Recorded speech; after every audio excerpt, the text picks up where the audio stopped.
Okay, everybody, thank you for clicking on this video. We're going to try to make this shorter, but it's probably not going to be too awful long. But today, we're going to be taking a look at the Bauer 25 ACP. And we're going to do some nice close-ups here. Y'all know I like them close-ups, right? Now, these are 25 automatics, and they are pretty much a duplicate of the Baby Browning. Excuse me. But I will say that I have owned both. I currently don't have a Baby Browning, unfortunately, to do a side-by-side comparison. The quality is very similar, but the Baby Browning, I think, does edge this out a little bit on the quality levels. Although this is not, these Bauer 25s are not a cheap Saturday night special gun of any sort. Now, let me give you a little bit of the history, and I don't know how accurate my history is. It's just stuff that I've accumulated over time. This one looks like it was actually dropped on the site once upon a time. It's got a little bit of pretty good ding out of the front of the sight, but still has a decent little sight picture, even though that rear sight notch is off just a hair. You can see that. But these things aren't meant for accuracy either. But yeah, basically, the story on these is, if you guys aren't familiar with it, there used to be a lot of small, cheap guns available that were imported into the U.S. from different suppliers. A lot of Italian suppliers, things like that, Caselli, Brownings. This was back in the 50s and 60s, even so back as far as the 30s and 40s, obviously. The original Baby Browning was not, a lot of people think it was designed by John Browning. It wasn't really. From my understanding, yeah, he may have had some input, but the other guy, and I can never remember his name, but I will drop it in right here. If I remember to, I'll put his name in right here. I think he was a Dutch, yeah, I think he was a Dutch. I might be wrong on that. He was a gun designer that was also responsible for the Browning High Power. He was John Browning's apprentice, so to speak, I think, something along those lines, but a very, very talented designer in his own right. What he did is he took Browning's original design, which is the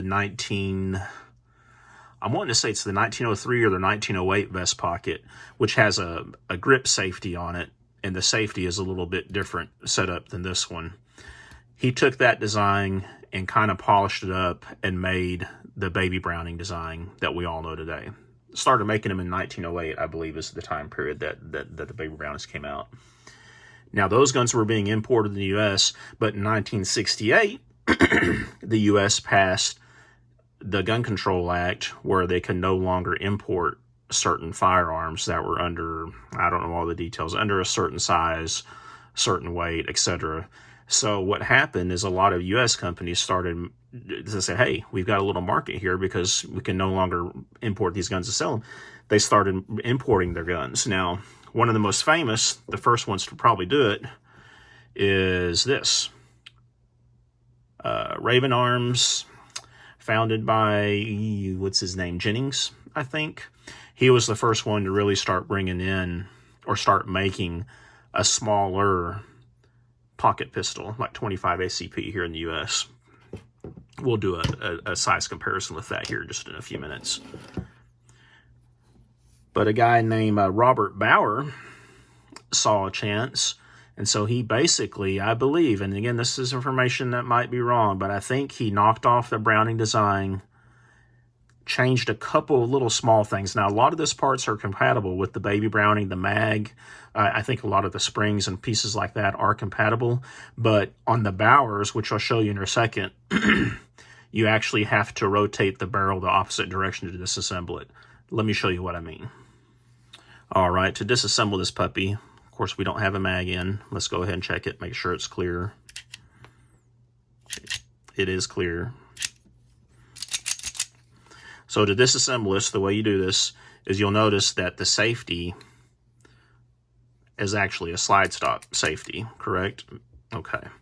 Now there's also a notch right here that you can drop the safety into.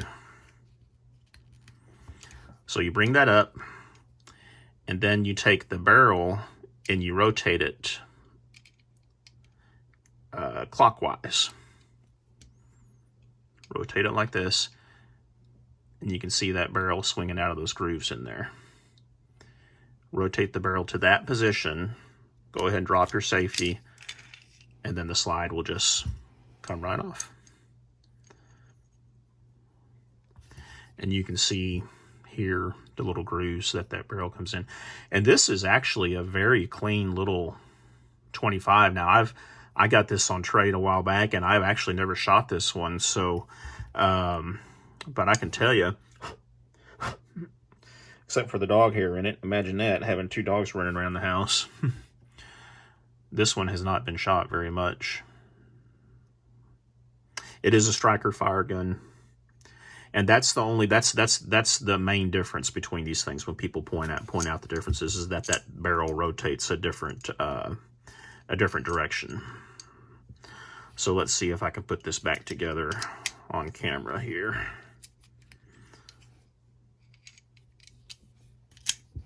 There we go.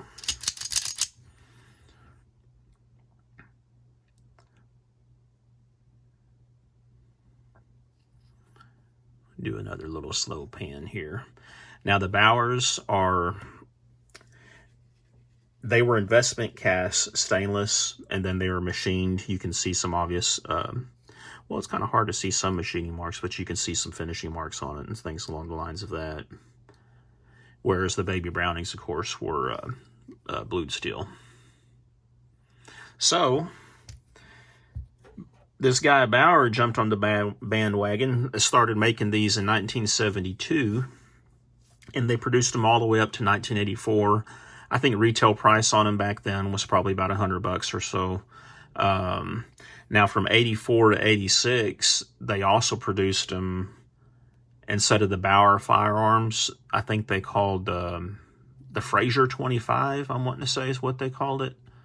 It didn't say Bauer anywhere on it. It was like the Fraser 25 automatic, but basically the same gun. And you can actually still get this gun today, new, made by a company called, I think it's Precision Small Arms. I'll double check that, and if I have that wrong, I'll drop in the name right here. But man, they're about, gosh, I think they're about $900 starting or something along the lines of that.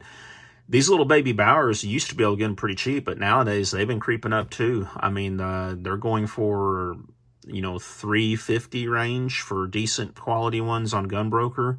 Nicer ones are bringing more than that.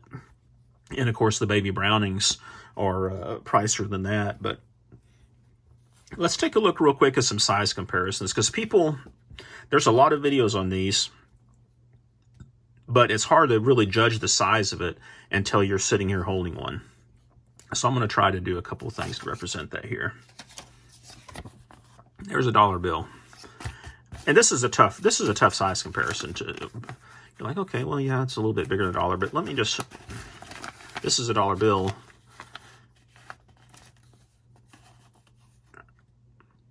Look at that. These things are small. They're so small, you know, I have smallish hands myself. It's hard for me to shoot. You get one finger on there, one finger in the trigger, and you got to watch for slide by it. I don't know how a guy with bigger hands could possibly shoot this. I mean, look at this. When I take a full grip on it, my finger's pointing over the end of the barrel. But let's do a couple of size comparisons with this, because I think that's one of the main reasons I'm hoping I'll get some viewers on this video, because there's not a lot of these for size comparisons. So, let's start big to well, you know what? Let's look at some of the more common ones that people know.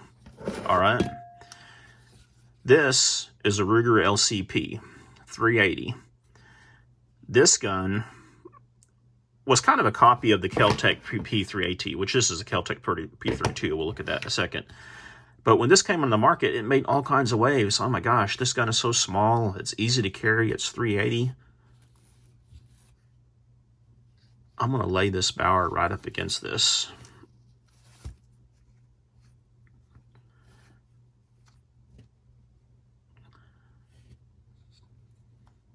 I mean, this Bauer makes that LCP look like a look like a Glock 19 looks next to an LCP or something. I mean, it's crazy.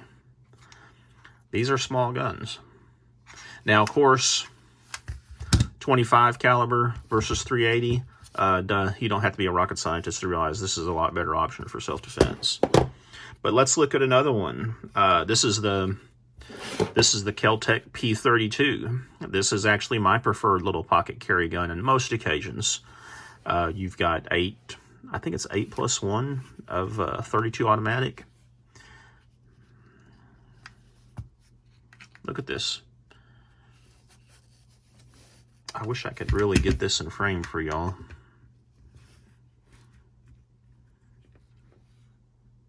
Look how much smaller it is. And this thing carries like a dream. Let's look at, let's look at that Raven Arms, that 25 ACP. You know, this gun is going to get a review of itself, actually, on my video. We'll do a lot of close-ups on it, but there's plenty of videos out there on these. Do not underestimate these little Raven 25s. You can actually still get these for $150 range, sometimes even less if you're careful. When these guns are set up, clean, lubricated properly, they're good running guns.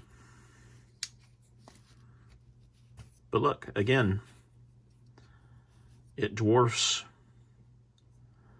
the Baby Browning. Big chunk of metal. This is, I think these weigh about 10 ounces unloaded. Let's look at this one. North American Arms Pug. You know, this is a small little gun. Well, not that small.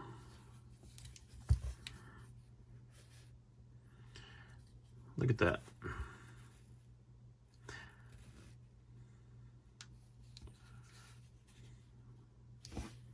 I think I got one smaller than this one, though, and that would be this. This is actually wifey's gun. She stole it from me. North American Arms 22 long rifle.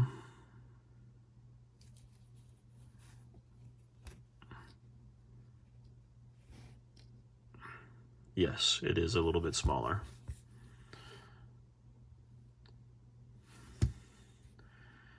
Now, my choice between these two would be this. I'd rather have the 6+1.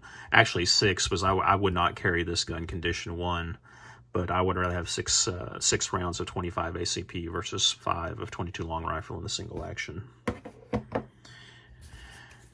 And just for giggles, look at this monster. No, it's not really a monster. This is a Springfield Xds Mod 2. This is a preferred carry gun for a lot of people, 9mm 3.3-inch barrel. Look at this thing.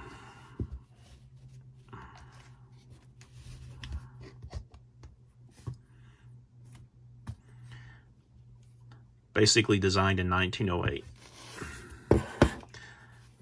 They knew what they were doing back then. Yeah. And if y'all don't know, John Browning is the one that developed the 25 ACP caliber specifically for a more reliable cartridge that was not a rimfire that could be used in small firearms, small automatic firearms, for that first one, for that first Browning. So